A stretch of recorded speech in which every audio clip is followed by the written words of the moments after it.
Olá, você que está aqui nos acompanhando pela TV 61 e pela TV 247.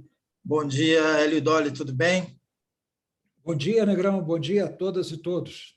Estamos começando o nosso bate-papo da semana, bate-papo com o Hélio Dolly, que nesta edição o Hélio vai abordar os seguintes temas. Ele vai falar das manifestações de ontem, tanto pró e contra Bolsonaro. Ontem, 1º de maio, dia do trabalho, dia do trabalhador, das trabalhadoras e dos trabalhadores. E no dia 7 de maio agora, será lançada a candidatura do ex-presidente Lula, outro tema aí que o Hélio vai abordar. E ele vai falar também sobre a terceira via, que deve ter uma definição, provavelmente, dia 18 agora deste mês, qual o nome que vai concorrer pela terceira via. E no baú do Hélio, ele continua nas suas recordações de sua passagem pelo jornal de Brasília. Hélio, as manifestações ontem, de um lado e de outro, me parece que foram meio fracas, né? Assim, pelo menos que eu acompanhei, a não ser São Paulo, né, onde o ex-presidente Lula esteve, lá no Pacaembu, mas assim, no resto do país, só não foram tão fracas contra Bolsonaro quanto as pró-Bolsonaro, né? Pró-Bolsonaro, que foi uma vergonha. Qual a sua avaliação, Hélio? Foram sim, Negrão. Inclusive a do Pacaembu. A do Pacaembu, levando em conta que era uma manifestação do Dia do Trabalho, com a presença de artistas, houve shows que atraem as pessoas, e com a presença do Lula, que não tem aparecido assim em manifestações, também não foi uma grande manifestação, como poderia ter sido. Agora, tem vários aspectos, não é o caso de analisar todos, não vamos falar primeiro, embora não sejam as mais significativas, falar das da oposição. As manifestações da oposição, de modo geral, pelo menos aqui em Brasília, por exemplo, foram muito mal convocadas. Nós tivemos 2 manifestações de 1º de maio em Brasília por parte da oposição da esquerda.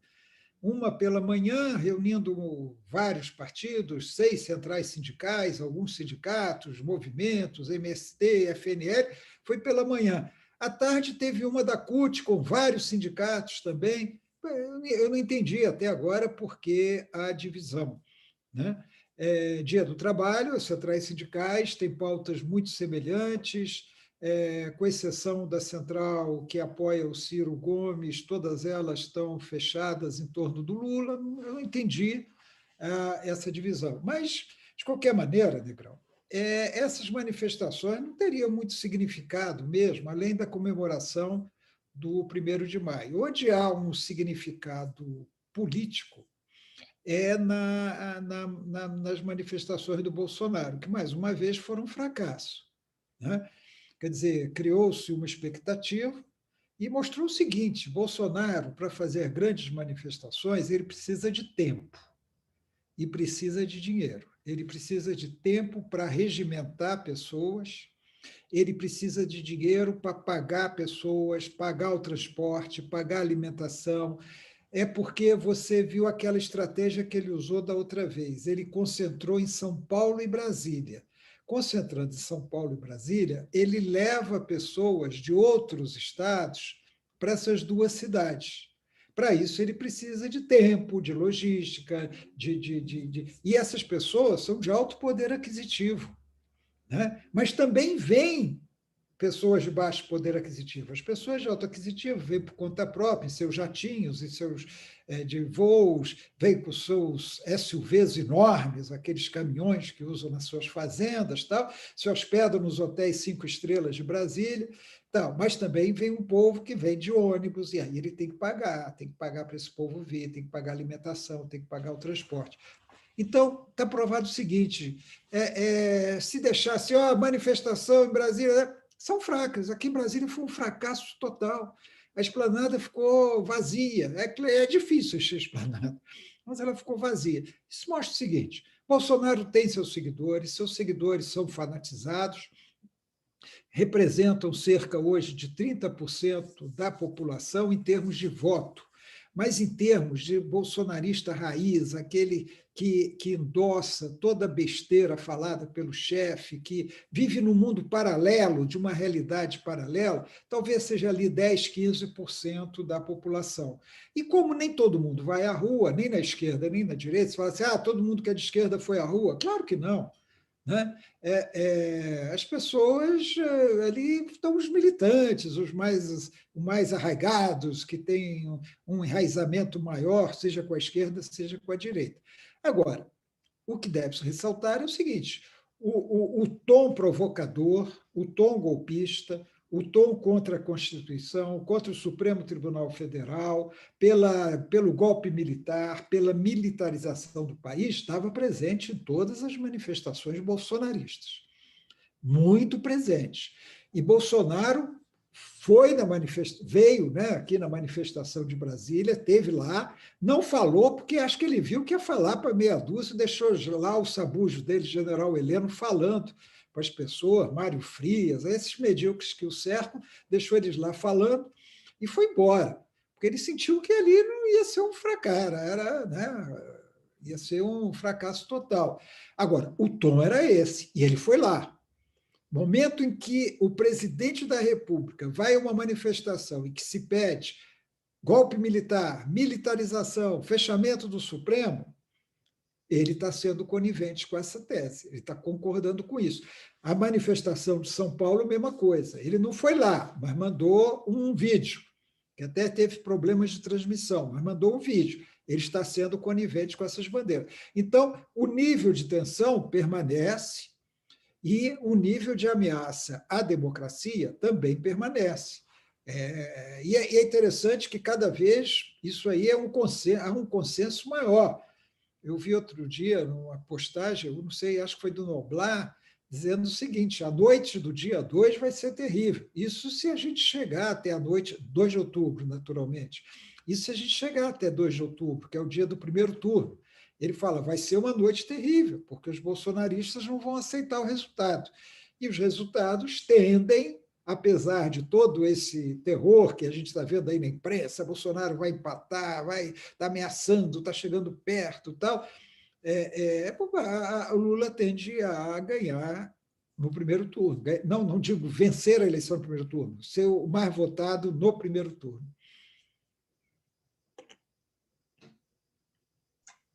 O que seria bom vencer logo no primeiro turno, né, Hélio? Para acabar e vencer com uma boa margem, né? Para ser uma forma de tentar neutralizar esse golpismo. Vai falar em Lula, né? Dia 7 agora, o ex-presidente lança a sua candidatura, né? Pré-candidatura ainda, né, Hélio? Porque ainda precisa passar pela convenção, né? Ainda é pré-candidatura. Ele lança no dia 7, com Alckmin em São Paulo, vai então oficialmente lançado. Ele até agora, o Lula sempre fala, eu não me lancei ainda, e vai estar lançado. No dia 18, está prometido o lançamento de um candidato único da centro-direita, desse grupo que se chama Centro Democrático. Não sei se isso vai acontecer, porque ainda não há um entendimento entre Simone Tebet, João Dória, o presidente do União Brasil, né, agora Luciano Bivar, disse que não vai fazer acordo com eles. O Ciro Gomes, embora se aproxime, depois se afasta. Eu não sei se vai sair isso mesmo no dia 18. Mas você falou uma coisa importante, Negrão. O Lula, hoje, não é um candidato do PT. Claro, ele é o candidato do PT. Ele é o candidato da esquerda. Mas ele não é só o candidato da esquerda. É claro que não é de toda a esquerda. Há uma esquerda, mais à esquerda, que não está apoiando Lula, está lançando outros candidatos, né? A Unidade Popular lançou outro candidato, mas ele é o candidato do grosso da esquerda no Brasil.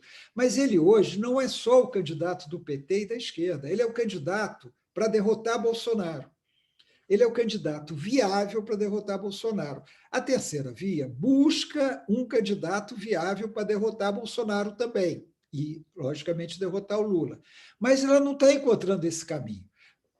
Se Lula ganha no primeiro turno, a gente pode ter um cenário muito favorável a baixar esse tensionamento, porque vai ficar mais difícil para os bolsonaristas resistirem ao resultado com uma vitória já no primeiro turno. É claro, eles vão alegar fraudes, tal, tudo isso. Agora, para ganhar no primeiro turno, tem duas coisas que têm que se combinar, Negrão. Uma, o candidato que ganhar no primeiro turno tem que ter mais votos do que todos os outros juntos. A soma de todos os outros candidatos tem que ser inferior ao do candidato para ganhar no primeiro turno. Então, o Lula, para ganhar no primeiro turno, para ele é interessante a polarização com o Bolsonaro e que os outros candidatos que continuem, como Ciro Gomes, sei lá se vai ser Simone, João Dória, se o Luciano Bivar, que eu não acredito, vai manter a candidatura, todos somados têm que ter menos voto que ele. Isso é possível hoje? É pela polarização. Por quê? Porque polarizando, o que acontece? As pessoas que hoje não optam nem por Lula nem por Bolsonaro, há uma tendência de grande parte delas, é óbvio que não são todas, mas boa parte delas, fala assim, pô, meu candidato não tem chance. Se eu não votar no Lula, o Bolsonaro pode ganhar. E vice-versa. Meu candidato não tem chance. Se eu não votar no Bolsonaro, o Lula pode ganhar. Então, esses eleitores abandonam seus candidatos e vão para aqueles que estão polarizando a eleição. Então, eu, por exemplo, acho muito provável que eleitores do Ciro Gomes, que já não são muitos, deixem de votar no Ciro Gomes para votar no Lula, para impedir a vitória do Bolsonaro. E eleitores hoje que se dizem da Simone Tebet, do Dória, e que você somando ali, vai dar não chega a 10%, né? Somando todos eles, Simone Tebet, Dória, Janone, Luiz Felipe Dávila e tal, que eles acabem indo para o Bolsonaro. Aqueles que têm uma tendência radical contra o Lula vão para o Bolsonaro.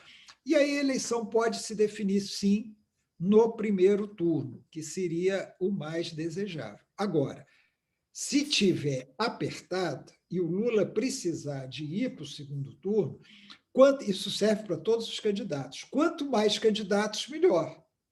Né? Quanto mais candidato você tem, dificulta a vitória de quem vai para o segundo turno. Então, hoje, ter muitos candidatos, na verdade, interessa ao Bolsonaro, desde que não tire voto dele, como o Moro fazia. O Moro tirava voto dele. Mas se não tira voto dele, pega aquele nem Lula, nem Bolsonaro, para ele é bom, porque aí o Lula não consegue uma soma superior a todos os outros. Então, Negrão, o cenário está em aberto, viu, Negrão? Previsões hoje são muito difíceis, há uma tendência de vitória do Lula, uma possibilidade de vitória no primeiro turno, caso o processo continue polarizado, mas ninguém pode botar na mão no fogo e já fechar um resultado de outubro. Nós estamos ainda começando maio, tem muito tempo pela frente, inclusive uma campanha, e a gente sabe que, às vezes, um fatozinho muda tudo, como foi a facada, por exemplo. Né? Um fato muda todo o sentido da eleição, como na eleição de 89, para lembrar Lula versus Collor, né? A tendência ia para o Lula, até que o Collor recorreu a uma filha do Lula fora do casamento, recorreu a uma manobra no debate, o debate na TV Globo foi manipulado pela própria TV Globo, a partir daí houve uma inversão e o Collor passou na frente e ganhou a eleição. Pertinho do dia da eleição, Lula já era dado como vencedor. E reverteu no último momento. Então, é muito difícil você ficar querendo ler cabeça de eleitor há tanto tempo antes da eleição. Mas acho que o caminho é esse, viu, Negrão? Na verdade, esse vai ser um mês decisivo, né, Hélio? Porque tem o lançamento agora, daqui a uma semana, 6 dias, da candidatura do Lula. A previsão de definição dia 18, quer dizer, final de maio é que a gente vai ter um desenho mais próximo aí do que será aí o trilho dessa campanha, né? Mas vamos ao baú do Hélio.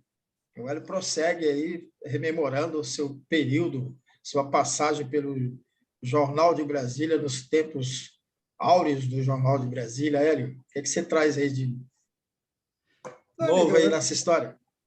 É completar a história que eu comecei semana passada, que eu contei que era um jornal muito renovador, é claro que nos limites que a censura permitia, que os próprios interesses patronais permitiam, como é na grande imprensa, mas um jornal que foi muito renovador, um jornal que fez um bom jornalismo sob o comando do Luiz Gutenberg. Eu contei essa história, eu era o editor executivo, logo eu era o segundo da redação, O Gutenberg era o editor-chefe. E eu contei isso, falei que ia falar hoje aí foi ótimo, foi um momento muito bom para mim como jornalista e para o jornalismo brasiliense, que o Jornal de Brasília se impôs. O Jornal de Brasília se tornou um grande jornal da capital, respeitado. Eu recebia mensagem, né? Carta, coisas, telefonemas de jornalistas de vários lugares interessados em matérias do Jornal de Brasília, em falar do Jornal de Brasília. E o Jornal de Brasília, eu tinha esquecido isso outra vez, Negro, ganhou o Prêmio ESSO, nessa época, de maior contribuição ao jornalismo. O Jornal de Brasília ganhou o Prêmio ESSO, maior contribuição ao jornalismo. Foi muito prestigiado. Aí eu falei que ia continuar a história contando por que eu saí do Jornal de Brasília. Aí uma pessoa que nos ouve sempre disse assim, você já contou essa história, então a gente até esquece, né? Mas eu não vou abordar pelo factual, eu já contei o factual, que o factual, em resumo, foi o seguinte, uma cobertura do 7 de setembro, a repórter escreveu uma matéria que não agradou aos militares do Exército, ao comando do Exército, na época era o Ministério da Guerra, não agradou, e eles exigiram a demissão da repórter. O jornal, depois de alguma relutância, cedeu, a direção do jornal cedeu, demitiu a repórter, e nós, revoltados com aquele ato de força, com a subserviência da direção do jornal aos militares, em plena ditadura, 1975, acho que foi 5 ou 6, 5 ou 6, 5. Nos revoltamos e pedimos demissão, paralisamos o jornal por uma noite e fizemos um pedido de demissão coletiva. Foram, não lembro quantos exatamente, eu tenho isso registrado em algum lugar, mas foram uns 20 jornalistas que, de repente, pediram demissão, esvaziaram a redação de repente. Então, um ato bem significativo da época. Eu vou falar mais sobre ele do que contar como foi, como eu contei em outro programa. Veja só, Negrão, o jornal estava avançando, era um jornal bom. Eu contei aqui que nós conseguimos publicar lá uma denúncia de tortura do ex-deputado Marco Antônio Tavares Coelho, que era do Partido Comunista. Nós publicamos a notícia da prisão do Onestino. A gente fazia um bom jornalismo, enfocou a Revolução Portuguesa sob um aspecto progressista. Aí, de repente, Negrão, nós jogamos tudo aquilo fora. Então, eu queria falar mais sobre isso. Veja só, a gente tem que entender os fatos no momento que eles ocorrem. Não adianta ficar com a cabeça de hoje e de um cara de 71 anos analisando o que ele fez com 24 anos, né? E o que aquela turma de 24, 23, 22, 25, 26 anos fez naquela época. De ditadura, de repressão, de revolta, diferente desse momento, mesmo tendo o Bolsonaro aí, é diferente. Então, não é para ficar comparando, mas veja só, nós, éramos submetidos à censura, vivíamos numa ditadura, sabíamos que havia prisões, torturas, até que muitos de nós tínhamos sido vítimas, sabíamos disso tudo. E aí a gente resolve fazer uma manifestação de força muito positiva, mostrou que a gente não era cordeiro, que a gente se revoltava, que a gente se indignava, mas com essa ação totalmente voluntariosa e muito mais, na minha opinião, de hoje, tá, Negrão? Na minha opinião de hoje, muito mais para nos fazer sentir pessoalmente bem de estar enfrentando a ditadura, de estar combatendo, de não estar aceitando um ato absurdo, não estar sendo conivente com a direção do jornal, que ficou de joelhos para o Exército. A gente pegou e jogou fora o projeto, porque, a partir daí, o Jornal de Brasília entrou numa decadência. Gutenberg ainda segurou, trouxe alguns jornalistas de fora para segurar a barra, mas nunca mais foi o mesmo. Não adianta, nunca mais foi o mesmo. Até que ele próprio saiu do jornal pouco depois, acho que um ano e pouco depois, e fundou um outro jornal que chamava José. Não sei se as pessoas aqui de Brasília sabem disso. Ele fundou um jornal, um semanário chamado José. Mas o que eu quero dizer é o seguinte, a gente tem que pensar 2 vezes nesses atos. E, às vezes, tem que ouvir os mais velhos. Porque os mais velhos nos diziam, espera aí, calma, vocês fazem um protesto, fazem uma nota de protesto, o sindicato protesta, tal, mas é ditadura, nós estamos numa ditadura, a gente tem que resistir. Não adianta sair, e aí? Cada um vai procurar o seu emprego, cada um vai se virar, uns vão ficar desempregados. Naquela época não era tão difícil arranjar um novo emprego, tanto é que logo depois eu já estava na Folha de São Paulo. Logo depois, uma semana depois, menos de uma semana, eu já estava na Folha de São Paulo, e com um convite da Globo. Só que o convite da Globo não foi imediato, tinha que ver, e a Folha era imediata, eu precisava trabalhar, fui para a Folha de São Paulo, onde eu fiquei algum tempo como repórter especial. Mas é isso que eu queria ligar. A gente tem que refletir. Não adianta esse voluntarismo, essa coisa. Talvez nós tivéssemos contribuído mais para a luta contra a ditadura, ficando no Jornal de Brasília, do que tendo feito aquele movimento coletivo, bonito, repercutiu muito bem na época, as pessoas, os outros jornalistas nos elogiaram bastante, que também, embora na época os jornalistas fossem mais, eu vou dizer claramente isso, mais corajosos do que hoje, dos que os de hoje,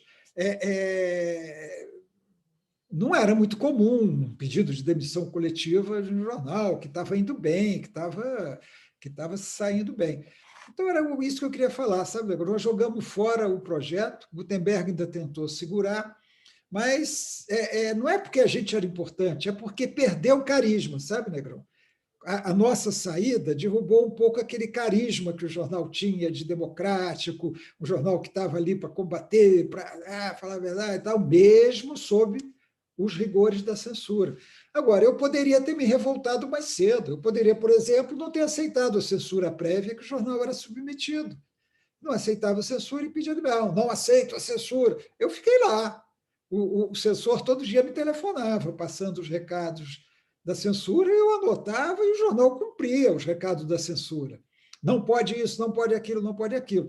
Então, eu estou relativizando mesmo o nosso ato, que na época para nós pareceu fantástico, necessário, mas que a gente tem que pensar muito. Muitas vezes a gente toma impulsos que acabam sendo mais negativo que positivo. Para mim, a carreira não teve problema nenhum. Eu fui para a Folha de São Paulo, depois eu fui para a Globo, fui ser chefe de redação na Globo, aqui em Brasília. Foi uma experiência muito boa, interrompida pela ditadura também.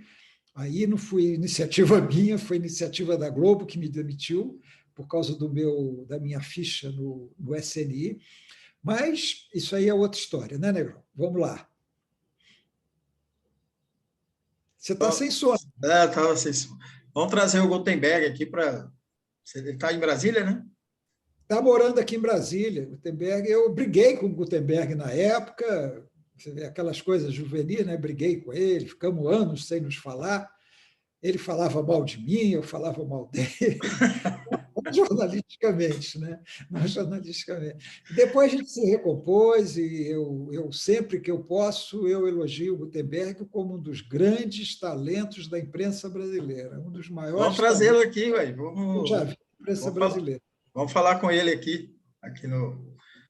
E assim a gente encerra aí o nosso bate-papo com a Elidório de hoje. Foi meio corrido, ela está com muito compromisso, mas a gente volta na quarta-feira.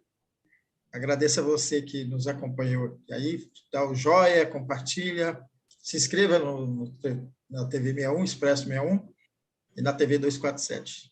A gente volta na quarta. Um abraço para todo mundo. Um abraço, Negrão.